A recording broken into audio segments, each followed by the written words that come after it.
La date que nous allons évoquer aujourd'hui marque un tournant fondamental dans l'histoire des studios Disney, puisqu'il s'agit du dernier film dont la production a été approuvée personnellement par Walt Disney quelques mois avant sa disparition en décembre 1966. C'est donc un film qui représente un moment charnière. Il incarne la transition entre l'âge d'or porté par l'homme visionnaire derrière Mickey et le futur incertain d'un studio orphelin de son créateur. Ça s'est passé un 24 décembre 1970.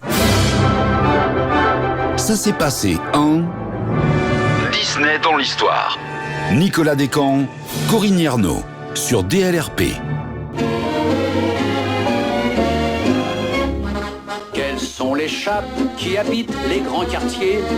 Quels beaux minets ont le plus long pédigré? Quels chouchous dans la soie se prélassent? Naturellement, les Aristocats.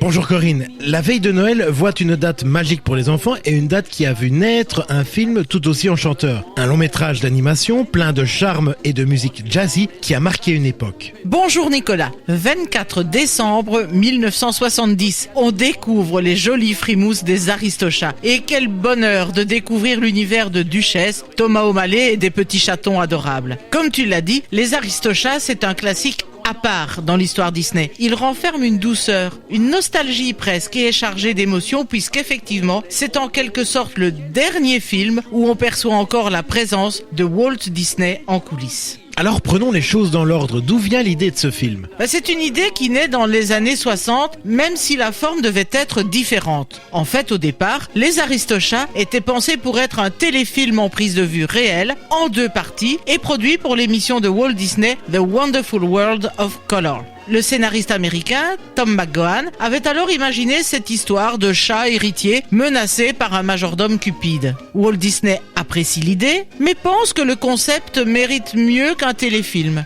Il demande à ce qu'on développe le scénario pour le cinéma d'animation. Toutefois, la production du livre de la jungle l'accapare entièrement et le projet est repoussé. Ce n'est que peu de temps avant son décès que Walt Disney étudie les storyboards dessinés par Ken Anderson et autorise alors la production. Et le 15 décembre 1966, Walt décède et le film reste orphelin. Donc il s'agit véritablement du premier film créé sans son implication directe. Exactement, il en avait validé les grandes lignes, les personnages principaux, mais la plupart des décisions créatives finales seront prises sans lui. C'est sans doute pour cela que le film a une saveur différente des autres classiques de l'époque. Moins de tension dramatique, plus cool et plus jazz aussi. On peut quand même s'interroger sur la tournure qu'aurait pris le film si Walt était resté à la direction des opérations. La version validée par Walt était celle d'une comédie dramatique centrée sur la tendresse maternelle de Duchesse pour ses chatons, avec une atmosphère plus réaliste. Un réalisme marqué surtout dans le rôle de méchant, avec un personnage, Elvira, une gouvernante sombre dont le geste malveillant contre Duchesse aurait apporté une dimension dramatique forte. Au niveau de la bande-son, on sait que Walt prévoyait de laisser libre cours aux frères Sherman pour créer des chansons narratives et lyriques.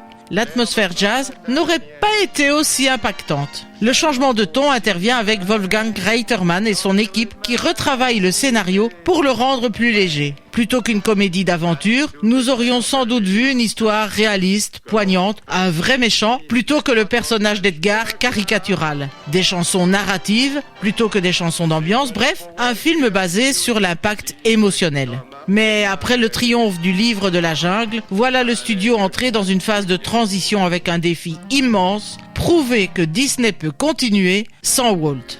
Et cette histoire française, pleine d'élégance et de tendresse, est alors idéale pour ouvrir ce nouveau chapitre. Ce que va réaliser toute une équipe d'animation, je suppose. Y retrouve-t-on des noms familiers ? Oh oui, et pas des moindres. Tout d'abord, c'est Wolfgang Reitermann, l'un des Night Old Men, qui venait de réaliser le livre de la jungle, qui va porter à l'écran l'histoire de Tom McGowan, scénarisé alors par Larry Clemons, un autre des piliers de la maison Disney. Ensemble, ils vont développer une histoire tout à fait originale, mais ce n'est pas tout. L'ambiance du film est tout à fait inédite. Un soin tout particulier sera apporté à la reconstitution d'un Paris du début du XXe siècle aux allures très romantiques grâce à cette ambiance de ton pastel. Et pourtant, on reconnaît immédiatement ce style si particulier de cette époque chez Disney, évoquant presque l'illustration de livres pour enfants. Mais c'est aussi un scénario qui va évoluer avant d'aboutir à l'histoire que l'on connaît. Et certains personnages en feront les frais. Attends, ne me dis pas qu'on a été jusqu'à les éliminer. Mais si,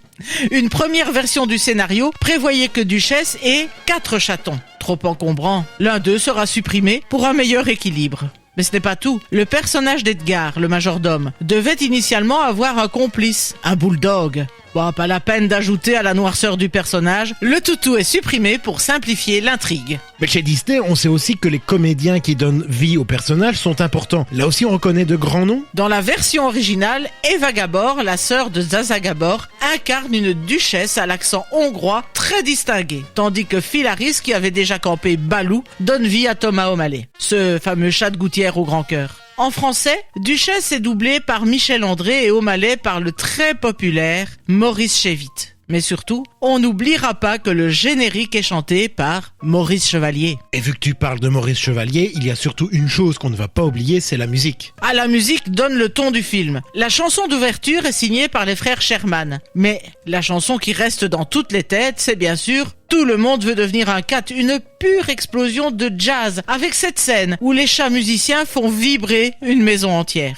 Justement, au sujet de cette chanson qu'on avait déjà évoquée dans un Ne me remercie pas, son message va bien au-delà d'un simple moment de musique intense, non ? Exactement. En glissant cette chanson, on a introduit une sorte de message du vivre ensemble. Les chats, de toutes origines, de toutes couleurs, tous ensemble, dans un même air de jazz. Bref, un message d'unité sur un fond festif.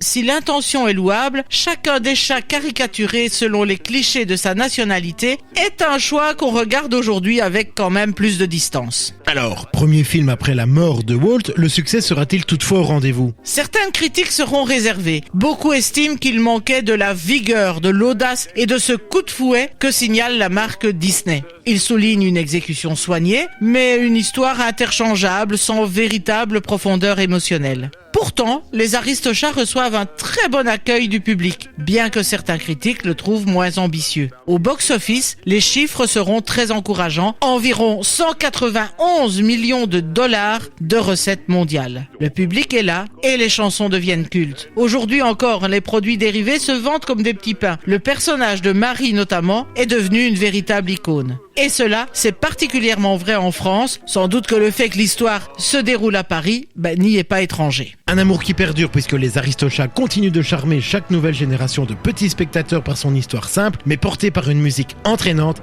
et par le charme et l'amour des chats. Merci Corinne pour cette plongée dans un Paris félin et enchanteur où tout le monde veut devenir un cat. Je vous rappelle quant à vous que vous pouvez retrouver cet épisode ainsi que tous les autres sur notre radio, sur dlrp.fr et en vous abonnant à notre podcast sur votre plateforme favorite. En tout cas, ça s'est passé un 24 décembre 1970. À bientôt Corinne. À bientôt Nicolas. Rendez-vous samedi prochain pour un nouvel épisode de Ça s'est passé en sur DLRP.